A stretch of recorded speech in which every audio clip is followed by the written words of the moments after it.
Hello and welcome back to my channel. In today's video I will show you how to download and install the LINKBANK app. So let's get started. So if you are an iOS user, you should must use your Apple Store, and if you are an Android user, you should use your Google Play Store. So here I am an Android user, so I will just open my Google Play Store and I will just search for LINKBANK app. So at here I will just put the search bar and I will directly search for the LINKBANK app. Okay, so at here we can see the LINKBANK is here. So let me go in the search Google bar.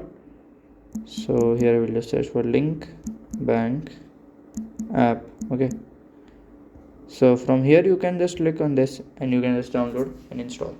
So by this way you can do it, and if you have any question related to this, you can let me know in my comment section. And if you found this video helpful, make sure you like, subscribe and share the video. Thank you for watching.